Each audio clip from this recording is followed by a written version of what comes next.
పాల్గొంటున్నారు. ముందుగా అప్సన్ రాజేష్ గారు, అసలు వీళ్ళకి తెలీదా అండి వాళ్ళు ముందస్తు బెయిల్ మీద వెళ్ళడం ఏంటి? వాళ్ళు చేసిన అరాచకాలు ఎలాంటి అరాచకాలు? అలాంటి వాళ్ళు ముందస్తు బెయిల్ ఎలా వచ్చింది? అసలు బెయిల్ కోర్టు బెయిల్ ఇచ్చేది ఎప్పుడు అవతల వాడి ఆర్గ్యుమెంట్ సరిగా లేకపోతే ముందస్తు బెయిల్ ఇస్తారు, అంతే కదా most of the cases. So దీన్ని ఎలా మనం విశ్లేషించవచ్చు? ముందుగా ప్యానల్లో ఉన్న మిత్రులు అలాగే ఏబిఎన్ వీక్షకులందరూ కూడా నమస్కారం. వెంకటకృష్ణ గారు, ఇదిగోండి, ఇది తెలుగు రాష్ట్రాల తెలుగుదేశం పార్టీ అని చెప్పని ఒక తెలుగుదేశం పార్టీ ఫేస్బుక్ గ్రూప్. ఇది ఈ గ్రూప్ నాకు దాదాపుగా ఎన్నో సంవత్సరాల నుంచి గ్రూప్ తెలుసు. ఈ గ్రూప్లో ఈరోజు ముఖ్యమంత్రి చంద్రబాబు నాయుడు గారిని అత్యంత జుగుప్సాకరమైన పదజాలంతో విమర్శిస్తూ జీవీ రెడ్డి గారు ప్రస్తావించిన టాపిక్ గురించి ఒక పోస్ట్ పెట్టారు. అంటే తెలుగుదేశం పార్టీ గ్రూప్లో తెలుగుదేశం పార్టీ పేజీలో చంద్రబాబు నాయుడు గారిని అత్యంత జుగుప్సాకరమైన పదజాలంతో పోస్టులు పెడతా ఉంటే ఆ గ్రూప్ అడ్మిన్లు ఏం చేస్తున్నారు? నిద్రపోతున్నారు. ముందు మానిటర్ చేసుకోవాలి కదా, ఎంజాయ్ చేస్తున్నారు. ఇవాళ గ్రూపులో రెండు రకాలు ఉంటాయి. ఎవరైనా పోస్ట్ చేయొచ్చు అనేది ఒక మెథడాలజీ ఉంటుంది. లేదు అని అంటే అడ్మిన్ అప్రూవల్, అడ్మిన్స్ ఓన్లీ. అంటే వీళ్ళు పోస్ట్ పెడితే దాన్ని అడ్మిన్ వెరిఫై చేసుకొని అప్రూవ్ చేసి గ్రూప్లో పోస్ట్ చేయటం. కనీసం ఈ విధమైన కోవర్ట్ ఆపరేషన్స్ జరుగుతూ ఉన్నప్పుడు మీ గ్రూపులో మీ నాయకుడిని, రాష్ట్ర ముఖ్యమంత్రిని ఇంత జుగుప్సాకరమైన పదజాలంతో, హేయమైన భాషతోటి విమర్శించే పోస్టులు పెడతా ఉన్నప్పుడు ఆ అడ్మిన్ నిద్రపోతా ఉన్నాడా? ఎందుకు మీకు ఇంకా పేజీలు మెయింటైన్ చేయడం ఎందుకు? అసలు తెలుగుదేశం సోషల్ మీడియా పార్టీకి సోషల్ మీడియా వింగ్ ఉందా? సోషల్ మీడియా పనిచేస్తున్నారు ఎవడన్నా? ఐటీడీపీ అని చెప్పని ఒక వింగ్ ఉంది. ఎక్కడుంది ఇప్పుడు? ఆ వింగులో బాధ్యులుగా ఉన్నాళ్ళు కనీసం అఫీషియల్ పేజీల్లో, అదే సందర్భంలో ఇటువంటి పాపులర్ పేజెస్లో ఏ విధమైన భాషతోటి పోస్టింగ్ అవుతుందనేది కూడా కనీసం మాత్రం వెరిఫై చేసుకోవట్లేదు అని అంటే సిగ్గుపడాలి. మనకే అసహ్యంగా ఉంది.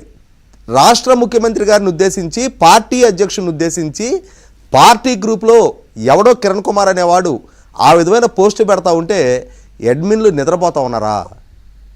ఇది ఖచ్చితంగా ఆక్షేపణీయం. ఏం జరుగుతూ ఉంది? ప్రభుత్వం మారిన తర్వాత 100కి 100 పాళ్ళు సోషల్ మీడియా చాలా వరకు ప్రక్షాళన జరిగిందనేది వాస్తవం. అంటే మొదట్లో కొంత కఠినమైన చర్యలు తీసుకున్నారు, కొంతమంది మీద కఠినమైన కేసులు నమోదైనవి. అదే సందర్భంలో అసలు సిసలు బాధ్యులైన వ్యక్తులు, దాన్ని పెంచి పోషించిన వ్యక్తులు మాత్రం చాలా హ్యాపీగా సేఫ్ ప్యాసేజ్ తీసుకోగలిగారు.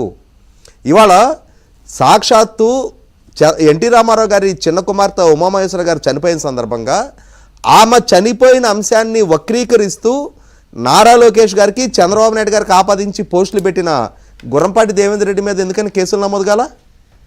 వర్ర రవీంద్రారెడ్డి ఒక్కడే పెట్టాడు ఆ పోస్టులన్నీ. అసలు ప్రభుత్వంలో 2 జీతాలు తీసుకుంటూ లక్షల రూపాయలు నెల నెల జీతం తీసుకున్న గుర్రంపాటి దేవేంద్ర రెడ్డి మీద ఒక్క కేసు, ఒక్కసారైనా సరే అతను పిలిచి ఎందుకని విచారణ చేయాల? సాక్షాత్తు ఎన్టీ రామారావు గారి కుమార్తె చనిపోతే దాన్ని వక్రీకరించి లోకేష్ ఆపాదిస్తూ. కాదండి, ఎన్టీ రామారావు గారి కుమార్తె ఆమెదే కాకుండా కొన్ని కుప్పలు కదా సామాన్య ప్రజల్ని. ఇవాళ ఆమె చనిపోయి ఉంటే జూబ్లీస్ రోడ్ నెంబర్ 45లో సో 6 ఏకర్స్కి సంబంధించిన డిస్ప్యూట్లో లోకేష్ ఆమె మీద దౌర్జన్యం చేస్తే మనోవేదంతో ఆమె ఆత్మహత్య చేసుకుంది అని చెప్పని గుర్రంపాటి దేవేంద్ర రెడ్డి అనేవాడు పోస్టు పెడితే దాన్ని కొనసాగిస్తూ విజయసాయిరెడ్డి మరింతగా రెచ్చిపోయి పోస్టులు పెడితే వాటిని కొనసాగిస్తూ లక్ష్మీపార్వతి గారు ప్రెస్ మీట్ పెట్టి చంద్రబాబు నాయుడు ఆ కుటుంబంలో శని అని చెప్పని ఆమె ప్రెస్ మీట్లు పెట్టి వ్యాఖ్యలు చేస్తే అసలు సిసలు ఇది తప్పుడు సమాచారం అని చెప్పని లోకేష్ మంగళగిరిలో పరువు నష్టం కేసు దాఖలు చేస్తున్నారు కదా. మరి పరువు నష్టం కేసు దాఖలు చేస్తున్నప్పుడు ఇవాళ ప్రభుత్వంలోకి వచ్చిన తర్వాత వాళ్ళని ఎందుకని సమన్ చేసి పిలిచి విచారణ చేయట్లేదు? వాళ్ళు హ్యాపీగా ముందస్తు యాంటిసిపేటరీ బెయిల్స్ తీసుకొని వాళ్ళు హ్యాపీగా తిరుగుతున్నారు. తిరుగుతూ ఏం చేస్తారు? ఖాళీగా ఉన్నారా వాళ్ళు? నో, కొత్త తోడేళ్ళని తయారు చేశారు.